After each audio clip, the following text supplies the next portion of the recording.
In the name of Allah, most merciful, most beneficent. Hello friends, I am Abu Bakr. I hope that you are all doing well. Last video में हमने बात की थी early Victorian age की, आज हम बात करेंगे लेट विक्टोरियन एज और इसके साथ हमारी विक्टोरियन एज खत्म हो जाएगी। पहले बात करते हैं पोएट्री की। विक्टोरियन पीरियड में एक मूवमेंट चली थी जिसे कहते हैं प्री रैफेलाइट मूवमेंट, और इसके जो मेंबर थे वो रोज़ेटी, स्विनबर्न एंड मोरिस। एक्चुअली ये मूवमेंट पहले से थी, ये आर्ट से शुरू होती है और बाद में इसमें पोइट्री भी इंक्लूड हुई, लेकिन हमारा जो कंसर्न है वो पोइट्री से है, तो हम इसे एज अ पोइट्री डिस्कस करेंगे। तो ये जो मेंबर थे वो सिंपली इंटरेस्टेड थे ब्यूटी में। तो बेसिकली प्री रैफेलाइट जो थी वो इस चीज़ से डील कर रही थी कि पहले थे मूड्स, दूसरी थॉट्स एंड तीसरी फीलिंग, जो नहीं एक्सप्रेस होते इन प्रोज। तो इनका ये मानना था कि प्रोज से ये चीज़ें एक्सप्रेस नहीं होती बल्कि पोइट्री से होती हैं। It gave greater importance to personal feeling, personal feeling को ये इंपॉर्टेंस दे रहे थे over thoughts as comparison to thoughts. Feeling और थॉट्स में ये डिफरेंस है कि फीलिंग्स हमारे इमोशन के जो रिएक्शन है उसे फीलिंग कहते हैं, थॉट्स कोई भी ओपिनियन हो सकता है, कोई परसेप्शन हो सकती है। Pre Raphaelite poets were full of mysticism. Mysticism का मतलब है तसव्वुफ। पहले मेंबर थे Dante Gabriel रोज़ेटी।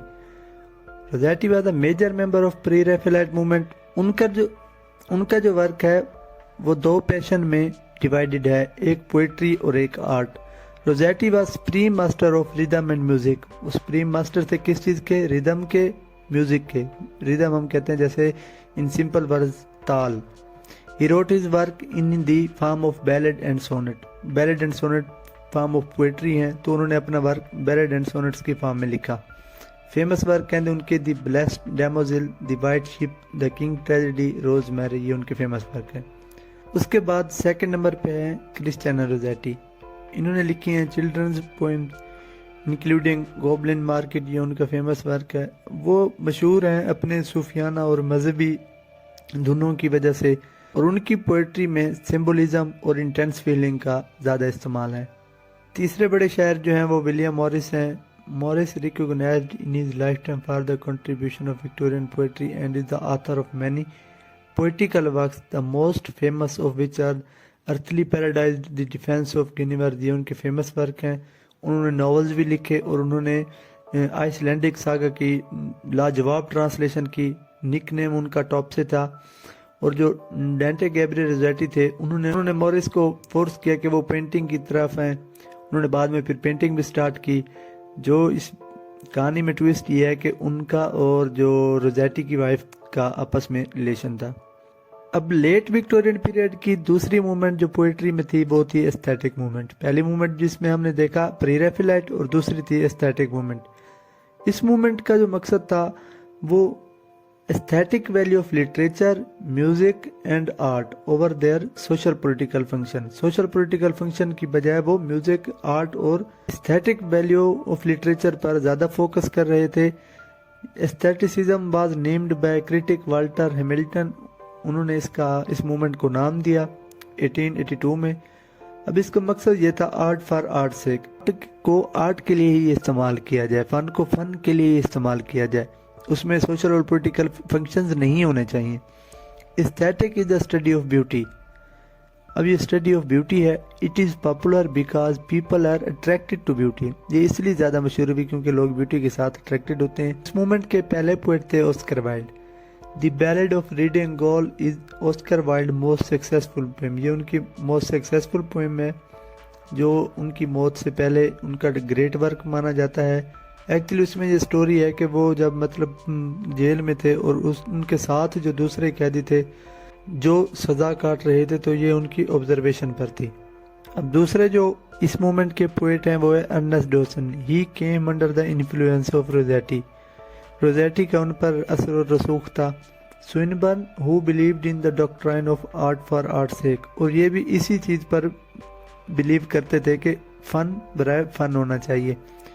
He deal mainly with the theme of brevity of life. Brevity of life के थीम के साथ डील करते थे। and the fading of things, वो धुंधलापन जिंदगी में, that's once were beautiful, जो कि कभी खूबसूरत हुआ करता था। ये उनके मेन थीम थे। सैनारा, नन्स ऑफ परपेचुअल एडोरेशन, ये उनका फेमस वर्क है। वर्डिंग थोड़ी मुश्किल है तो प्रोनाउंसिएशन में भी मुश्किल होती है। जो सबसे मेजर नॉवेलिस्ट हैं George Eliot, Mary Ann Evans known by her pen name George Eliot. अब थोड़ा सा इस बात को समझिएगा कि उनका नाम जो था मैरी एन एवंस था और उन्होंने एक मेल नाम इसलिए रखा क्योंकि इस टाइम पीरियड में मेल डोमिनेंसी ज़्यादा थी, मेल राइटर्स को ज़्यादा पढ़ा जाता था, तो इन्होंने अपना नाम चेंज इसलिए किया था कि मेरी राइटिंग ज़्यादा से ज़्यादा फेमस हो। तो वो एक नॉवेलिस्ट थी, पोएट थी, जर्नलिस्ट थी, translator and one of the leading writer of the Victorian era, और लीडिंग राइटर थे विक्टोरियन ईरा के। अब आप उन्हें शी कहें या ही कहें वो आपकी मर्जी। George Eliot was an English Victorian novelist known for the psychological depth of her character. Psychological depth of character, ये उनकी क्वालिटी थी, जो अपने कैरेक्टर को डिस्क्राइब करते थे तो उनकी साइकोलॉजिकल डेप्थ में जाते थे, और उन्होंने अपने नॉवल इंग्लिश रूरल लाइफ पर लिखे हैं। Every story derives its unity from its plot, the Mill on the Floss, बहुत ही famous, Silas Marner, Middlemarch and Daniel Deronda, ये उनके फेमस वर्क हैं। उसके बाद जो नॉवेलिस्ट हैं वो जॉर्ज मेरिडेथ हैं। Meredith who the poet at heart expressed himself in the medium of the novel. Actually उन्होंने अपनी पोएट्री, वो थे एक नॉवेलिस्ट, लेकिन उन्होंने अपने नॉवल में एज अ पोएट अपने आप को एक्सप्रेस किया है, जो कि ज़्यादा से ज़्यादा फेमस होता गया। In fact he was more of poet and philosopher, वो एक पोएट थे, फिलोसफर थे, देन अ नॉवेलिस्ट। एक नॉवेलिस्ट के बजाय वो एक अच्छे पोएट थे और फिलोसफर थे। In all of them Meredith shows himself as the enemy of sentimentality. तो वो जज्बातियत के खिलाफ थे, एक जज्बे के खिलाफ थे कि जज्बात में आके बोलना, वो इस चीज़ के अगेंस्ट थे। Like George Eliot Meredith is a psychologist, वो भी एक साइकोलॉजिस्ट थे लाइक जॉर्ज इलियट। ये उनके फेमस वर्क हैं, एमन हैरिंगटन, रोआडा फ्लेमिंग, सिंडारा बिलोनी, हैरी रिचमोंड के। थॉमस हार्डी भी मेरिडेथ की तरह वो दिल से एक शायर थे and expressed himself also in a verse, और वर्स की फॉर्म में उन्होंने अपने आप को एक्सप्रेस किया। अब उनका ये मानना था कि कोई ऐसी ताकत है जो यूनिवर्स को कंट्रोल कर रही है, जो इंसान को हर मौके पर शिकस्त देती है। लाइफ के अगेंस्ट जो उनका एटीट्यूड था वो पेसिमिस्टिक था, कि वो ऐसे परेशान कुन रहते थे। And he has written tragedies, उन्होंने ट्रेजेडीज लिखी हैं। Great novel of Hardy are Woodlanders, Return of the Natives, Far from the Madding Crowd, the Mayor of Casterbridge, Tess of the D'Urbervilles and Jude the Obscure, ये उनके famous work हैं। अब हम बात करेंगे प्रोज की। लाइक पोएट्री, प्रोज की भी दो मूवमेंट थी। In later Victorian period there were two great prose writer, तो दो बड़े प्रोज राइटर थे, एक था न्यूमैन और दूसरा Pater. Newman was the central figure of Oxford movement, ये सेंट्रल फिगर थे ऑक्सफोर्ड मूवमेंट के, और जो पेटर थे वो एस्थेटिक मूवमेंट के। Who inspired the leaders of aesthetic movement in English poetry, जिन्होंने एस्थेटिक मूवमेंट के जो लीडर थे उन्हें इंग्लिश पोएट्री में इंस्पायर किया। तो सबसे पहले देख लेते हैं न्यूमैन और ऑक्सफोर्ड मूवमेंट को। Oxford movement was attempt to recover a lost tradition, इस सकाफत को रिस्टोर करना चाहते थे। Attempt to restore those virtues by turning the attention of people to the history of Middle Ages, कि लोग मिडल एजेस की जो हिस्ट्री है उन्हें जान सकें। And by trying to recover the richness and art of medieval church, और medieval church की जो सकाफत है उसे देखें। Another point of view, Oxford movement was attempt to meet the rationalist attack by emphasizing the importance of tradition, authority and the emotional element in religion. तो वो किस चीज़ पर emphasize कर रहे थे? Importance of tradition, authority, सकाफत की authority को, and emotional element in religion, और मज़हब में जो emotional element है उन्हें emphasize किया जाए। तो वो इस चीज़ पर राइटिंग लिख रहे थे, जो old tradition जो lost हुए हैं उन्हें रिकवर कर सकें। ये थी ऑक्सफोर्ड मूवमेंट, और इसके जो राइटर हैं वो न्यूमैन है। Newman was a great writer of prose and verse. His greatest contribution to English prose in his Apologia. ये उनका contribution है, ये great work है, in which he set forth the reason for his conversion, और उन्होंने अपनी तब्दीली की इसमें वजह बताई। His style is clear reflection of his character. वो जिस character को बयान करते तो वो अपने स्टाइल को उसी तरह मोल्ड करते। Refinement, severity, strength, sweetness, all these words are truly descriptive of style as well as the character of Newman. मिठास, शफाफियत, स्ट्रेंथ, ये तमाम अल्फाज उनके जो करेक्टर हैं, जो न्यूमैन का करेक्टर है उसे बयान करते हैं।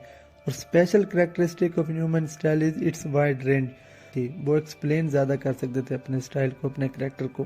He can express himself in any manner he please, وہ اپنے آپ کو کسی بھی مینر میں ایکسپریس کر سکتے تھے. اب یہ قدرتی طور پر تھا یا لاشعوری طور پر.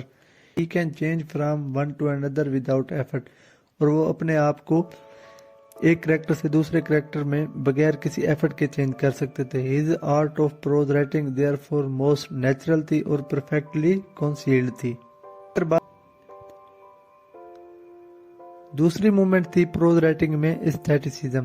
آرٹ موومنٹ تھی which centered on the doctrine that art exists for the sake of beauty alone، کہ جو آرٹ ہے وہ اپنی خوبصورتی کی وجہ سے موجود ہے، and that it needs serve to no political didactic or other purpose، اور اسے کسی دوسرے پولیٹیکل یا تدریسی مقاصد کے لیے نہیں رکھا گیا.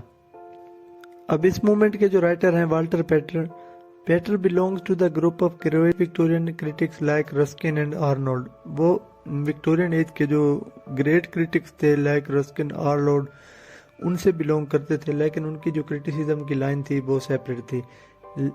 Like Ruskin Pater was an epicurean a worshipper of beauty, وہ بھی بیوٹی کے ورشپر تھے، but he did not attach much importance to the moral and ethical side پہ وہ زیادہ تر نہیں گئے رسکن کی طرح.